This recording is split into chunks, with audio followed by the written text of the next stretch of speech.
Alex DeLarge is the main character of A Clockwork Orange, a film that I don't see talked about as much as it should be, as it shows the horrors of the Ludovico technique and is also just a great movie in general. Alex DeLarge in the book is around 15 years old and around 17 years old at the end, but in the film depiction he's around 17 and toward the end he's around 19. I'll mainly be looking at the film depiction of A Clockwork Orange as I haven't read the novel yet and I don't plan to in the near future. Alex DeLarge was born in around 1963 in a dystopian England where young people like him run around committing horrible acts of violence. The film doesn't show much of his upbringing other than his parents have little to no backbone and don't discipline Alex enough, if not at all. Alex does have a social worker in his life. That shows at least someone is there to care for him. In the movie, the social worker is a bit of a pervert, and in the book, the social worker isn't so, and genuinely cares about Alex. Alex's love of violence is shown when he beats a drunken homeless man for no other reason than he was existing.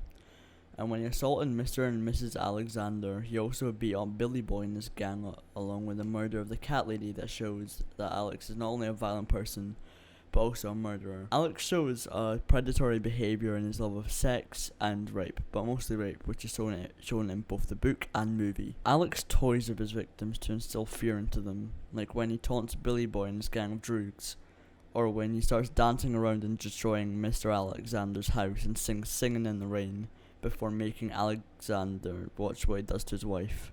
Alex has an infatuation with both consensual sex and rape. That shows in the music store when he sees two girls his own age and has consensual sex with them in his house, and the gang rape of Mrs. Alexander that he makes Mr. Alexander watch. Alex is a very controlling person. He dictates his household and assaults Georgie and Dim when they try to stand up against him. After murdering the cat lady, his droogs turn on him and he gets arrested and placed in prison, where he undergoes the Ludovico technique, a cruel and unusual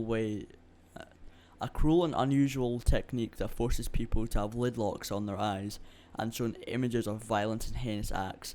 Alex is let out of prison within 2 years of serving his sentence, where he finds out his parents have taken on a lodger and leaves home, where he's assaulted by Dim and Georgie and finds his way back to Mr. Alexander, who tries to kill him after finding out who Alex is. In conclusion, Alex is a sadistic and sociopath who shouldn't be let out into the real world. The Ludovico technique only suppressed his urge of rape and violence, not completely stopped them, and given a chance, Alex would have committed the same crimes again. Thank you for watching this video. It took me quite a while to make it, for I don't know, but also this video was actually inspired by the Vile Eyes Analyzing Evil episode on Alex DeLarge. I highly recommend that video because I had a blast watching it. Thank you for watching and have a good one.